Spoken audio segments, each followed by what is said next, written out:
Hi, I'm Lisa Fletcher, and you're in the stream. Today, is Europe about to welcome a new state? We turn to Spain to examine Catalonia's increasingly popular separatist movement.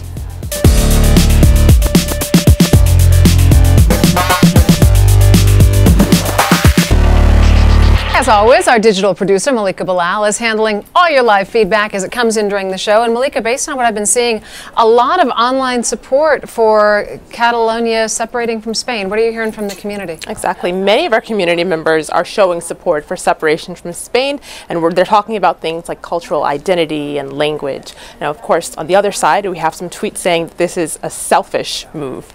So for those of you at home, we want you to weigh in on that conversation, join the conversation using the hashtag AJStream. And to Malika's right is Clara Ponsati. She is a visiting professor of economics at Georgetown University. She is also a research professor at the Institute of Economic Analysis in Barcelona. Clara, thanks for being here with us. Thank you for inviting me. Is there a story in your community that you think we should cover? You can tell us all about it by just getting in touch directly with our team. Go to stream.aljazeera.com/about, and there you'll see the Twitter handles of all of our team members. We always welcome your story ideas. And here are some of the hashtags related to our topic today.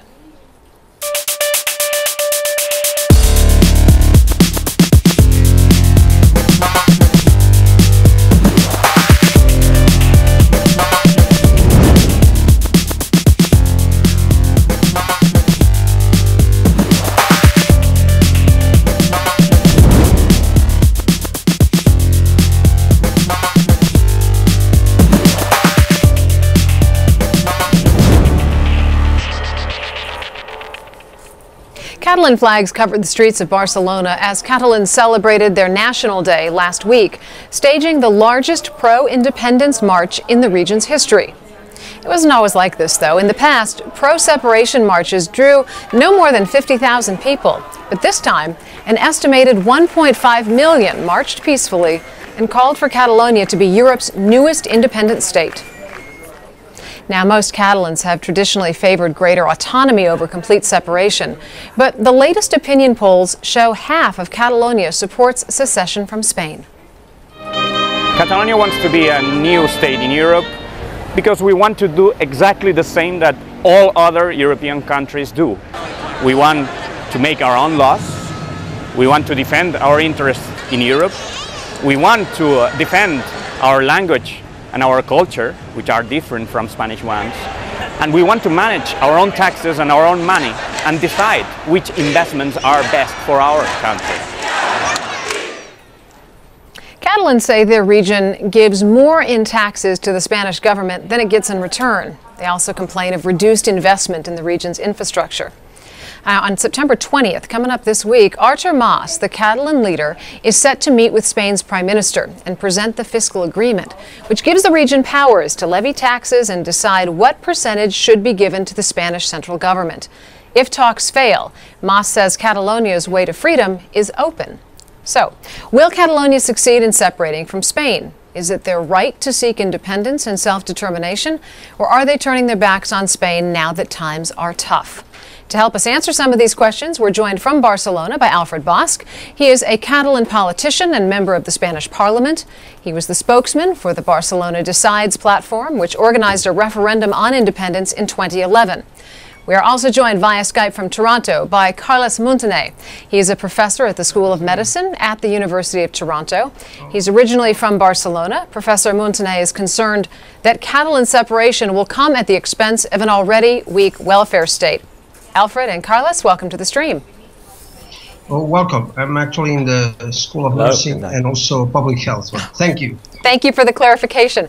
Alfred Bosch, I want to start with you. Since 2006, the Catalan region has been declared by the central government as a nation within Spain. It also has judicial autonomy. It has language rights.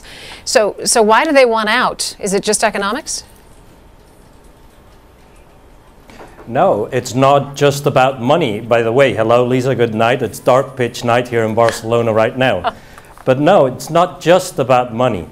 Although money is in the picture as well. It happens almost all the time, right? There is like a sense of grievance because out of the amount of taxes that Catalans pay to Spain, only half of that ever returns for hospitals, welfare and general services, schools, trains, etc. So we believe that we've been subsidizing Spain for 35 years in a figure which would be more or less double of what Europe has also given to Spain for development over the last 35 years. So double of cohesion funds, of all the money that Europe has been injecting into the Spanish economy for developing it. We have given it internally to the Spanish state. We have paid the bills. So now we think it's unfair that this would go on forever and ever, especially when we feel the pinch of the crisis. And that is also something which encourages us to ask for more freedom and for more responsibility. So, Clara, that sounds like an economic argument. Is that what is at the root of the discontent here? I think that the economic discontent is a symptom, is not the illness. The illness is the lack of the Spanish state to the lack of ability to organize politically as a really federal state. But it's true that the symptom is this this fiscal deficit that shows that from the central government they are the ones that collect the taxes and they return the taxes to the autonomous communities, with the exception of the Basque Country and Navarra. So, this control of the monies turns, out in a lot of discretionality. The government can spend this money, as the central government can spend this money the way they wish. And it turns out that for some reason, the history is not that they have wished to spend it, in infrastructure and other expenses in Catalonia. This is more visible now because we're undergoing, severe budget cuts. And and the people of Catalonia and in Spain, both everywhere, are feeling these cuts, and this is extremely painful. And people are more aware of that. But this is not the only reason for Catalan claims to independence. I mean, it's mostly a political problem that has an economic side. Well, speaking of feeling that pain, Carlos, we asked our community what they thought of this issue. Francesca on Twitter says, "I am Catalan and my culture and identity have nothing to do with the Spanish ones, and I want the world to acknowledge it." On the other side, you have the economic argument from Emir, who says the economic argument only reinforces the historic, cultural, and linguistic reasons for secession from Spain. So, Carlos, I'd like your thoughts on whether all of those reasons put together is enough. I think they are correct. It's a combination of culture, economic, and political institutions. And it, as we know, it goes way back from centuries. And for example, National Day, which is the 11th of September, is the day that commemorates the fight of Catalans that they lost with the Bourbon king, which now ruling Spain, as you know. So many Catalans not only have a national identity that's Catalan, but also reject the monarchy, and they are implicitly Republican. And for a while during the Spanish Civil War, Catalonia was independent. However, I would like to say that that being said, my point and discussion is that I don't trust the Convergència i Unió, which is a right-wing government now in Catalonia, and has been about 25 years since the democracy was reinstated in Catalonia, in charge, to go ahead with this agenda. I think it's not sincere. It's a way of channel the discontent, in part due to the economic crisis. And that I don't think even that looking at the ruling class of Catalonia in the last century, from Cambó on, really they are independentists. Actually, I think they are more like federalists because of their ties with Spain. So that's a tool that they're trying to use to bargain with Spain, right? But the stakes are very high because now they have a huge deficit. So that's why they are willing to go an extra step. But I don't really trust Mas to be independentist at all. Alfred, does Catalonia have a right to separate from Spain? Sorry, I can't hear you well. If it has something to separate? Does Catalonia have a right to separate from Spain? Well, we are a nation. So in that sense, with the language, with the history, We even have our own charter, which says that we are a nation, and that was voted and approved by the Catalan parliament, the Catalans themselves. So we believe, yes, we have the same right that any other nation. We're not more than any other country, but we're not less than any other country. So the demonstration which we saw the other day, and you're probably seeing in shots all the time, was basically about this, about nationhood, about the right to decide, about democracy, about democratic rights, and the right to vote on our future. Now, we think we should be independent. Let's hold the vote. That's all we're saying. Let's hold the vote. That's what any democracy in the world would do, but that's what the Spanish government will not allow. And that's what our struggle right now is about. We are trying to follow the democratic path, and if we decide to be independent, we have all the right in the world to be so. That's what you call free determination, and the US knows a lot about this, and most of the countries in the world, in the modern world, know perfectly well what that means, because 150 of modern countries in the world have been independent, have become independent in the last century. Well, Clara, a right to free determination, but Violeta says at the end, what Catalans are asking for is a referendum that will show people's will, which is illegal in democratic Spain. And I'd like to add that Violeta is one of the people that brought this story first to our attention and asked us to cover it. So would a referendum even be allowed? Well, it's true that it's not legal in the present, under the present constitution, but this only shows that the present constitution is not the tool we need right now for democracy in Spain. It doesn't mean that this is not a right. I mean, it's clear that when a people, expresses its will to vote and decide, there is no constitution, no democratic constitution that can stop that. And speaking of voting to decide, there's a video comment here. Carlos, have a listen to this. I'm Miquel Strubel. I live in Barcelona, and my family and I went to the huge March for Independence organised by the Catalan National Assembly. For centuries, Catalans have been past masters at losing wars against kings and generals who want us to be like our Castilian neighbours. But only in freedom do we think we can survive as a people. Our tradition is both European and democratic, and surveys show a clear majority willing to vote yes in a referendum on independence. So Carlos, he says a clear majority is willing to vote yes. I co-authored with him many years ago when I was at Autonomy.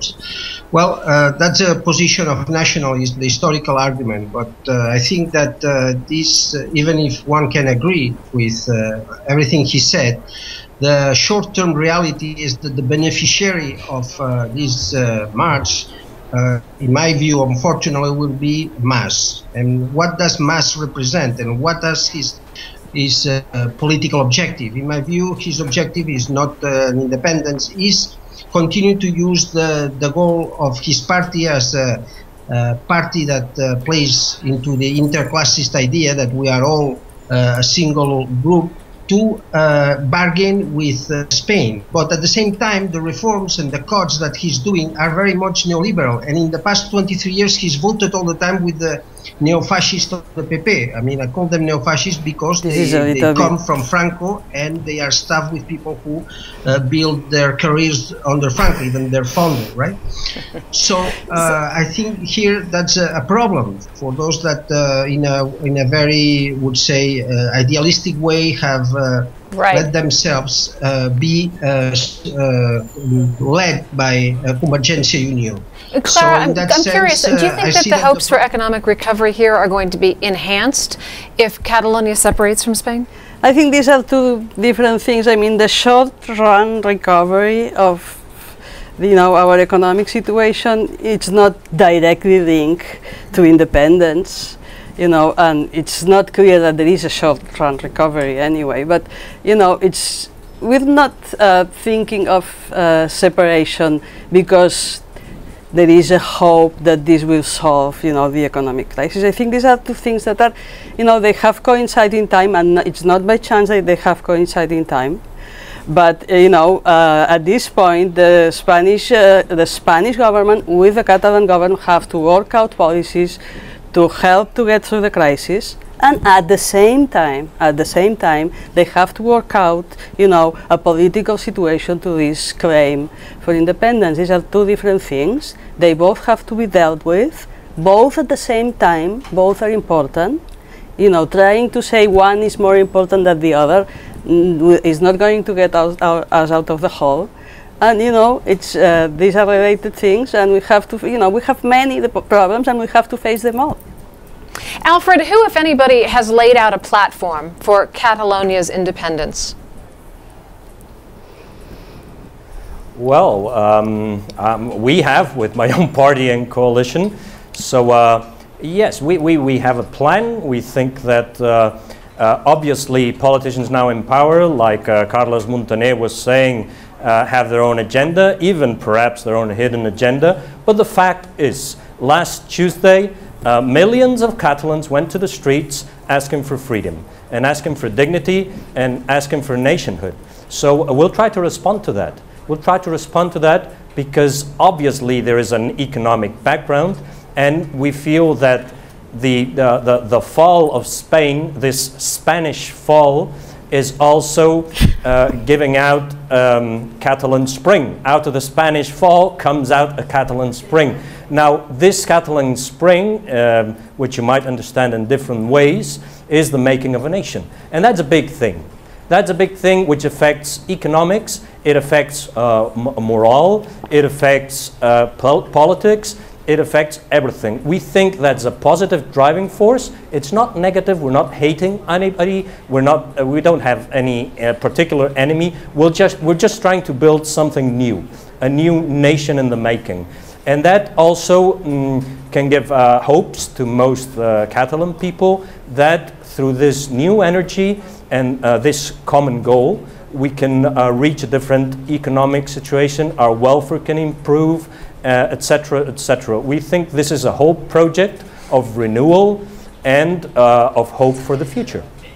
Well, I'd like to give the view from the other side, showing how split our community is. This is a tweet from Not Barney, who says, "Don't remember that 49.9% oppose this." Now, on the other hand, you have a tweet here from... No, that's not true.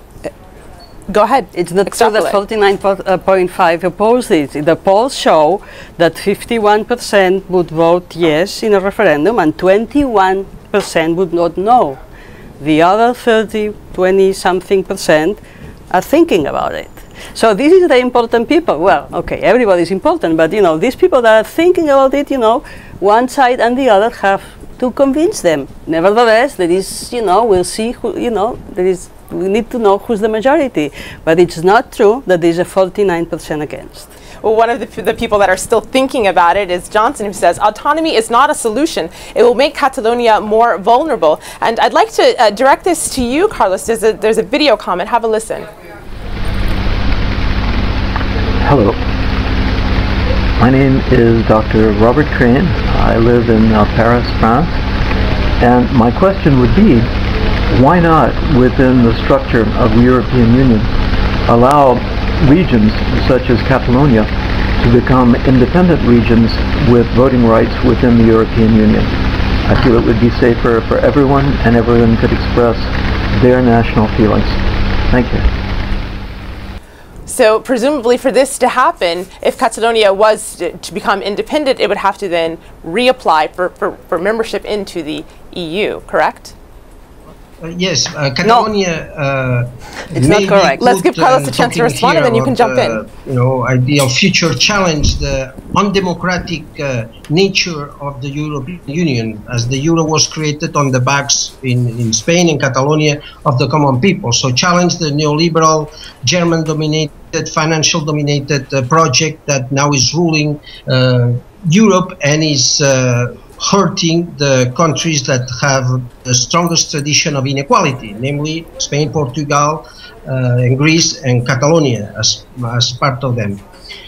That would be a welcome future. Now, I think that unfortunately what's going to happen is that we're going to have Convergencia y Unió use this spontaneous grassroots movement like the Asamblea Nacional de Catalunya to get them voting to a majority government, and then continue their game of playing mediator with Madrid, and at the same time go on with their privatization cuts that are investigated for conflicts of interest constantly in the press. You can check it. They arrest journalists. Clara, I want you to jump in because you had an immediate reaction to this. Yes, it's not true. It's unclear what the European Union would do, or would Catalonia need to reapply? Would be excluded? This is unclear. Wouldn't the member nations have to vote, though, to allow Catalonia in? Well, I mean, we are members of the Union. As part of Spain. As citizens of the Union. We have our rights as such. Therefore, we will defend them if necessary. The reasonable thing is that these things are negotiated in a, in a collaborative way. We need to get Europe out of the crisis. We need to get Europe forward, and the creation of a new state is nothing against Europe. On the contrary, I totally agree with Mr. Bosch.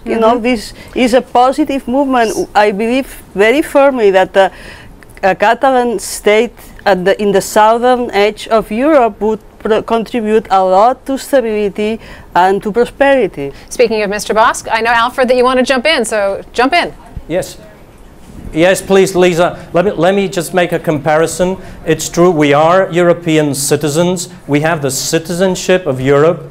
Now, can they deprive us of that? Let's make the comparison with US citizens. Imagine the people in Northern California decide to separate from California and to have their own state. Do you think the US would kick them out as US American citizens? I think that parallel could give you an answer. Would such a government, federal government or the European government, dare to kick out people who up to then have been citizens of Europe?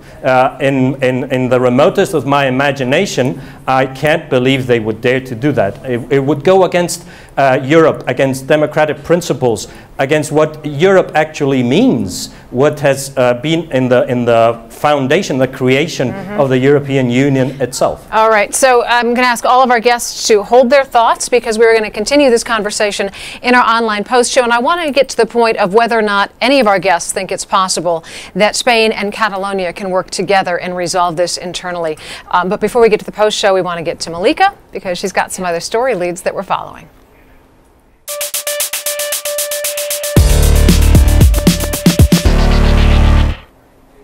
It's been 1 year since protesters, fed up with social inequalities, took to Wall Street for what would become the Occupy movement. To mark the anniversary, activists like Molly Crabapple, who tweeted this picture, returned to New York streets using the hashtag S17, or September 17th.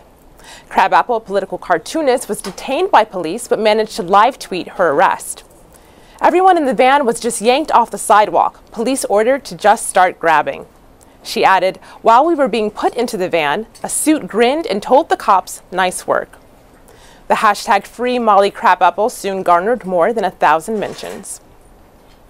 Our next lead looks at a hashtag that trended worldwide, but probably not for the reason its originators intended. Newsweek magazine tweeted this image of its latest cover with an article by Somali-born Dutch politician Ayaan Hirsi Ali, who's previously generated controversy for her criticism of Islam. Newsweek asked readers to discuss the story using their headline, Muslim Rage, as a hashtag. Angry netizens did just that, using humor and sarcasm to critique the magazine. Imagine the Newsweek cover with any other minority, with the ignorant and inflammatory stereotyping past the editorial board, Aisha asks. Well, we rounded up some of the conversation around this story at stream.aljazeera.com. Head there for more images and tweets, like this one from Deanna. Now I remember why I canceled my subscription. Hashtag Newsweek. Well, if you'd like to join that conversation, tweet us at hashtag AJStream. Lisa? All right, stay with us because the post show is next at stream.aljazeera.com. And if you're going to join us for the post show, I want you to think about this. Is it possible for Spain and Catalonia to unify and work together as one nation and not have Catalonia separate? So tweet us your thoughts on that right now. And on Tuesday, we're going to talk about sexual violence against Native American women. Did you know that 1 in 3 Native women report being a victim? We're going to try to get to the bottom of why their attackers are not being prosecuted. Till then, we'll see you online.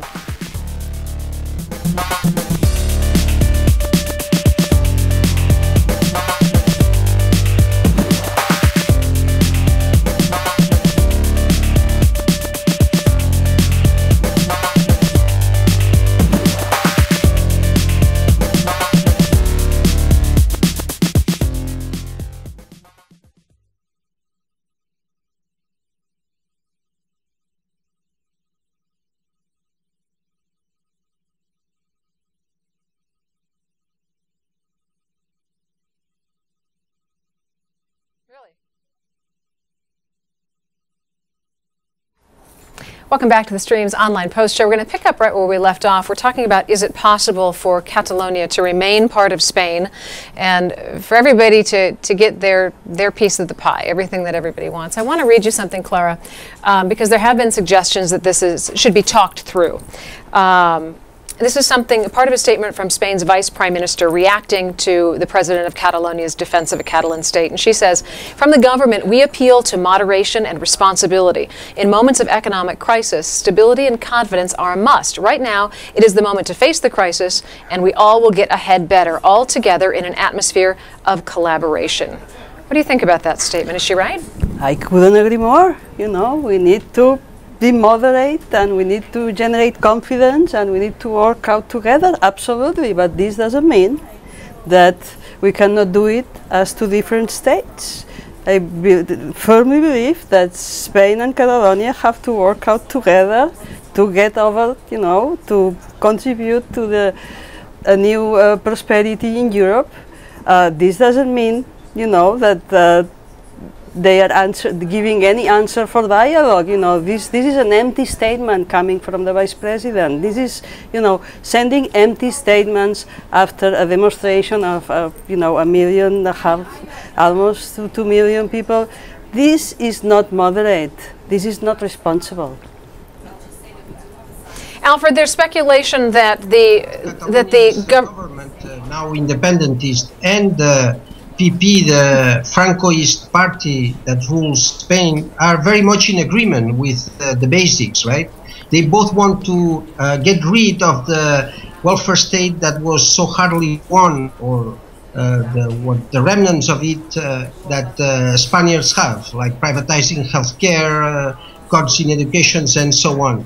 So in that sense, I think that they work very well together, and they've been working very well in the last 30 years by supporting each other in the Spanish parliament. In fact, Convergencia, for all its concern about Catalan people, were very much likely to support the PP in major legislations. Mm-hmm. Now, how independence plays into that, I think it's possible, but it has to be through the acknowledgement of the universal right of self-determination of people and a different kind of majority in Catalonia, one that would link together, I would say, progressive forces center-left, like the Parti Québécois here in Quebec, for example. Definitely not with the neoliberal Convergencia Union.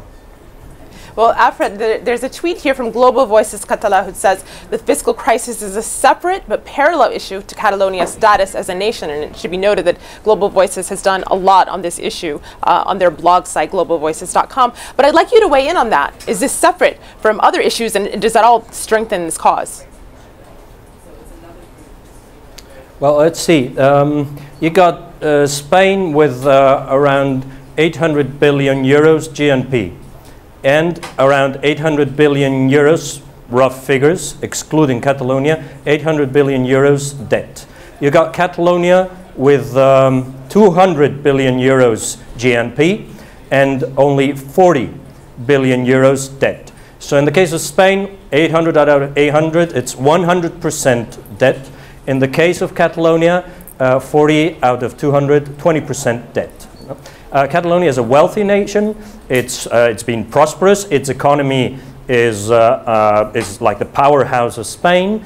So the fact that we've been paying the bills of Spain in the past 35 years is kind of natural if you come to think about it, but it's unnatural if you think that it's been eternalized. So any aid which is eternalized stops being a workable, functional aid. Hey, and Alfred, that's what we're complaining about. Despite the fact, I'm sorry. Despite this fact, no solution has been found. I'm sorry to interrupt you. I'm just curious. How confident are you that Catalonia can remain economically robust if it separates from Spain, given that a lot of major industry that is in Catalonia may not be comfortable being in a small state away from Spain? Why wouldn't they? Yeah, well, that's what I'm arguing about. It's a sound economy. It's 30% of exports and of imports within Spain. So Catalonia would not have any problem to have a sound, workable economy. The problem would probably be a Spanish problem. So right now, Catalonia could work as well or as bad as countries like Holland, Denmark, Switzerland, with similar populations, similar economies. And it's very diversified also, so we don't see a problem there. The main problem, the real problem, down the line, the problem is that Spain doesn't allow Catalans to vote about their future. And that's it. That's the end of the line. If Spain lets Catalans vote about their future, as any mature democracy would do, then Catalans would decide by themselves. Anybody who doesn't understand that point, that self-determination is the matter, it's the question, probably has a problem understanding democracy itself. Well, Carlos, Alfred mentioned sound economy. There are members of our community here that disagree with that. This is Clara, and she says if Catalonia was to become independent, she says the richer would get richer. The privatization of all public services would leave people stranded. We are scared. Is there an argument to say that there's been mismanagement on the part of Catalonian officials? In the last 30 years that we had Convergencia y Unió, we've been how Catalonia, for example, has public spending as proportion of its GDP, say compared to Sweden, that's 27%, Spain is 17.5%. It's even lower than Spain as a whole. And in fact, in healthcare, for example, if we, again, talking about data from around 2000, before the crisis, Sweden has 8% of health expenditure as a proportion of its GDP, and Catalonia is not even 5%, and it's below Spain. So this so-called independentist party that rules Catalonia has done everything possible to erode the well-being of Catalonia during those years. That's my point. Okay, so got it. They cannot be trusted. Got it. So, Clara, you know, Alfred Bosch was making the point that Catalonia is very economically robust. So given that, you can understand why Spain wouldn't want to lose its third largest economic hub. The logical extension of that is, what is Spain doing to keep Catalonia happy?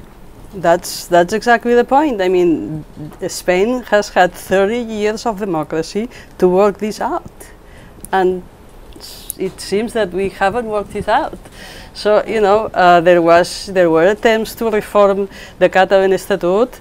Those were, you know, ended in a catastrophic failure, and so there is really not much out we can try. I mean, of course we can continue talking, but we cannot continue talking without making progress forever, and that's what, you know, the average citizen in Catalonia is discovering, that, you know, there is no way we can just stay as we are. We need to move forward with that. So that says, it's true that in the short run, Catalonia's separation from Spain may harm the Spanish economy. That's certainly true in the short run. In the medium term, I don't see why this should be so bad. You know, Spain desperately needs to reform itself, desperately needs to, you know, modernize itself in terms of its public administration, Spain and Catalonia, both. You know, we need to modernize ourselves in our institutions and in our public administrations. Our judiciary system is not an appropriate judiciary system for a democratic and modern country. So all these things will get a much better chance if we get into a new transition. You know, Spain gets gets started over, and Catalonia as well. All right. Our thanks to Clara Ponsati, Alfred Bosch, and Carlos Muntaner for joining us today. Now, on Tuesday, we're going to talk about sexual violence against Native American women. 1 in 3 Native American women reports being a victim. So the question is, why is the legal system failing to prosecute their attackers? Send us your thoughts and your comments on that. Go to our website, click the video link, send us a video question. Until then, we'll see you online.